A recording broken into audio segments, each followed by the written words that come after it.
Donald Trump is staring at the kind of trap he always claims only he can escape. One front runs through Ukraine, where Vladimir Putin wants Western support weakened, delayed, or broken. The other front runs through the Middle East, where any escalation involving Iran can rattle shipping lanes, spike oil, pressure markets, and put American forces at greater risk. Two theaters, one pressure machine. And whether every viral version of this story is literally accurate in every detail or not, the strategic logic behind it is very real. There is no verified public evidence for one neat, cinematic Kremlin ultimatum in the exact form some online commentators describe, but the broader danger is even clearer than that. Moscow benefits if Washington gets more distracted in the Middle East, while support for Ukraine frays and NATO unity cracks. That is not a side plot. That is the blueprint being rewired in real time. What changed is not just one headline. It is the collision of three forces at once: Russia and Iran growing closer, Trump continuing to attack allied structures he says America should lead, and markets remembering that war in one corridor can hit your wallet an ocean away. The stakes are not abstract. They touch alliance credibility, inflation, energy, military risk, and the architecture of the Western order itself. In the next few minutes, I'm going to show you exactly what just happened, why Trump and his political movement keep misreading the board, and why the world you are living in today already looks different from the one most people thought they were living in a year ago. Let us rewind the clock. This did not begin with one dramatic interview or one spike in oil. It began when Trump made a habit of treating alliances like vending machines and autocrats like negotiating partners who just needed the right compliment. He repeatedly cast NATO burden sharing as a shakedown, openly questioned the reliability of collective defense, and in 2024 said he would encourage Russia to do whatever it wanted to allies he considered delinquent on spending. That was not just campaign rhetoric, that was a signal heard in every foreign ministry in Europe. At the same time, Russia and Iran were not sitting still. After Russia launched its full-scale invasion of Ukraine, Moscow deepened practical military cooperation with Tehran. Western governments documented Iran supplying Russia with drones, and open-source reporting showed Russia moving toward local production tied to Iranian designs. That was the quiet part of the story. While public debate focused on outrage, these states were building habits of cooperation under sanctions pressure, shared enemies, shared workarounds, shared incentives. And that is the miscalculation at the center of Trump-style foreign policy. Trump assumes pressure is enough. Insult the ally, flatter the strongman, promise a deal, declare yourself the only adults in the room. But strategy is not theater. Strategy is position. It is logistics. It is institutions. It is who can keep functioning when the cameras move on. And while Trump was selling dominance, everyone else was drawing contingency maps. Receipt number one is the Russia-Iran war pipeline. What exactly happened? After the Ukraine invasion, Russia and Iran moved from diplomatic alignment into something far more concrete, battlefield-relevant cooperation. The official language from both sides tends to sound sterile. Phrases like military technical cooperation, regional consultation, and resistance to unilateral sanctions. In plain language, it means two heavily sanctioned powers learn how to help sustain each other under pressure. Drones, production know-how, financial workarounds, political cover. Why is that strategically important? Because once a relationship shifts from polite diplomacy to wartime utility, it becomes leverage. Moscow does not simply walk away from useful leverage because Washington wants a cleaner news cycle. If Russia can use Iran-related instability to complicate American planning, divide Western attention, or raise the cost of U.S. commitments elsewhere, that tool stays on the table. Maybe not as one flashy blackmail note delivered in a movie scene, but structurally, yes, the leverage is real. And here is the punchline. Moscow was not building trust. It was building optionality. The whole fantasy that Putin can be peeled neatly away from Iran with personal chemistry and compliments ignores how the Kremlin actually operates. It banks pressure points. It does not surrender them for free. Receipt number 2 is the NATO and Ukraine wedge. What exactly happened? Trump did not just criticize allies for defense spending. He made the core guarantee itself sound conditional and transactional.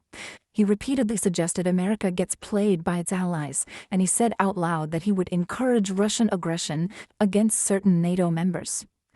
Around the same period, congressional Republicans delayed major Ukraine aid, while Trump aligned himself more and more with a narrative of fatigue, grievance, and suspicion toward existing alliance commitments. The official language from Trump world is usually fairness, burden sharing, peace through strength, America first.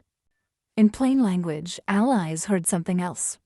They heard that the most powerful member of the alliance might not treat the alliance as sacred. They heard that support for Ukraine could become a bargaining chip. They heard that the old assumption, America is difficult but ultimately dependable, could no longer be taken for granted. Why does that matter? Because once European capitals start asking whether Washington is still the unquestioned axis, they do not wait for a final collapse. They start preparing. More domestic defense spending, more talk of strategic autonomy, more joint procurement, more hedging, more planning for a world in which the American umbrella is still large, but no longer unconditional. And here is the punchline. While Trump was building grievance, others were building backups. That silence was deafening. Receipt number 3 is the Middle East shock channel. What exactly happened? Across 2023 and 2024, the region saw a dangerous mix of escalation, including attacks tied to Iran-aligned groups, pressure on shipping, and a direct Iran-Israel exchange that reminded markets and militaries just how close the Gulf can get to the center of the global economy. The United States responded with deterrence deployments, force protection measures, naval assets, and repeated warnings about regional escalation. The official language was de-escalation, deterrence, and protection of commerce and personnel. In plain language, once the Strait of Hormuz, the Red Sea, tanker insurance, missile ranges, and force protection start dominating the map, your grocery bill is already in the room. So is your gas bill. So are airline costs, shipping costs, trucking costs, and farm input costs. If energy jumps, fertilizer gets more expensive. If shipping insurance jumps, goods cost more. If inflation expectations move, interest rate relief gets harder. And here is the punchline. The market does not care about macho rhetoric. It prices risk fast. If this story is connecting dots you have not seen assembled anywhere else, then you are already ahead of most people watching this unfold in fragments. Hit subscribe right now. This is moving faster than any single outlet can track, and you need to be here when the next piece drops. Now, step back and look at the contrast. Most politicians, when challenged, get louder.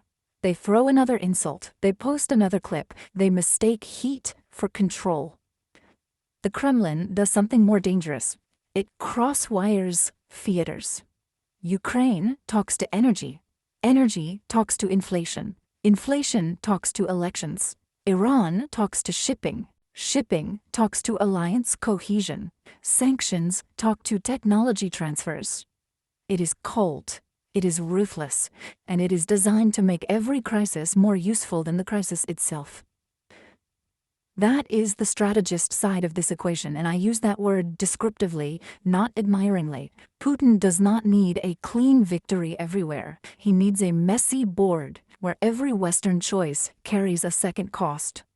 He leaned on energy. He deepened ties with Iran. He waited for American political dysfunction. He tested NATO nerves. He exploited war fatigue. He kept stacking leverage points until one theater could be used to pressure another. Trump is the blunt actor in this story. He obsesses over image, pressure, loyalty tests, instant dominance, and grievance. He attacks NATO while claiming to save it. He treats support for Ukraine like a domestic culture war prop.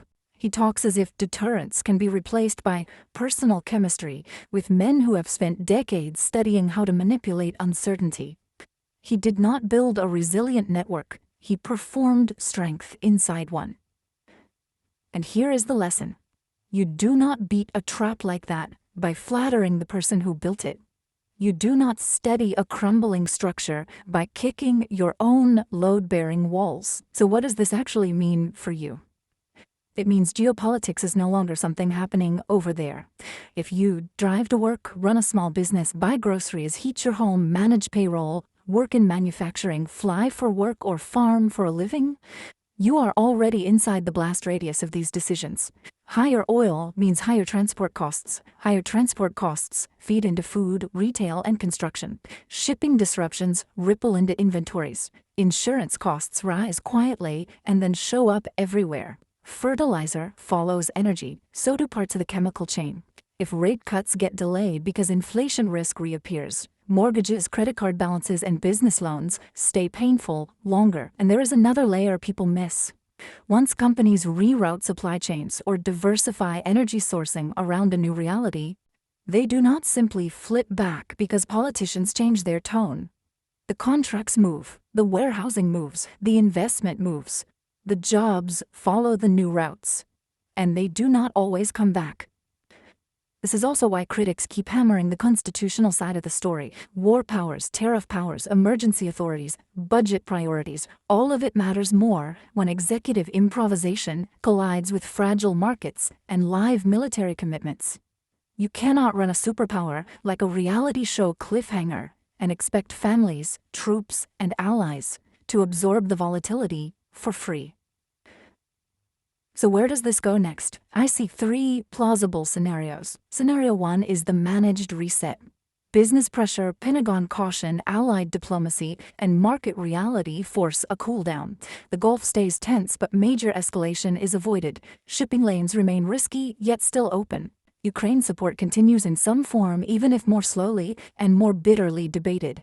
Everyone claims a symbolic win. Nobody gets everything they wanted. But even in this calmer version, the structural changes remain.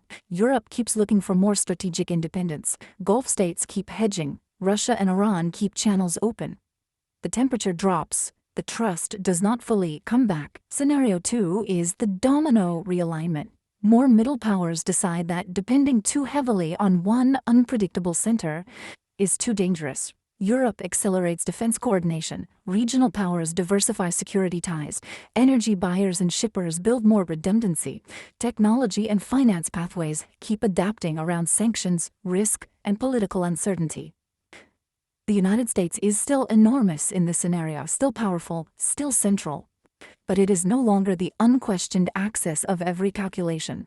Alternatives built in crisis become permanent roads. That is how orders change, not all at once, but one bypass at a time. Scenario 3 is the spiral. This is the one nobody likes to name out loud. More attacks, more retaliation, more shipping pressure, more oil shocks, more alliance strain. A U.S. political class that cannot agree on war, peace, trade, or deterrence. A Kremlin that keeps probing weakness. An Iran file that never really cools. A Ukraine file that becomes a bargaining chip in domestic politics. In that world, escalation does not need to become world war to do deep damage. It just needs to remain expensive, ambiguous, and politically poisonous for long enough. That is enough to fracture decision-making, erode trust, and normalize permanent instability. And that brings us to the final frame. The relationship between American power, European confidence, Russian opportunism, and Middle East risk will not be the same after this period. No matter who wins the next election, or what slogan comes next. Even if personalities change tomorrow, the lesson has already been learned by allies, rivals, investors, and institutions. Never put all your strategic eggs in one basket. Once alternatives are built, they do not vanish. They become the new normal. Trump did not invent every pressure point on this board, but he has repeatedly made them easier to exploit by treating alliances as disposable, institutions as annoyances, and strongman politics as a substitute for strategy. Putin did not create every American weakness either, but he has shown again and again that he is very good at using them. So here are the big questions. Did Putin outmaneuver Trump, or did Trump hand him the tools?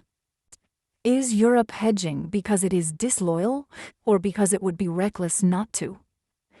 And if every crisis is now wired into every other crisis, is a clean reset even possible? Or are we already living inside the restructure? Drop your answer in the comments. I read every single one. Subscribe because the next chapter, NATO burden sharing, Ukraine aid politics, Gulf escalation risk, and the inflation fallout from all of it, is coming fast. This story is not slowing down. Do not look away. This content is commentary and analysis for informational purposes only. It does not constitute financial, legal, military, or geopolitical advice. Consult qualified experts before making decisions. Thanks for watching International Trade Talk, where we simplify global trade and business insights for you. If you enjoyed this video, don't forget to like, subscribe, and turn on the notification bell. Watch our next video to stay updated with the latest global trade trends and market insights.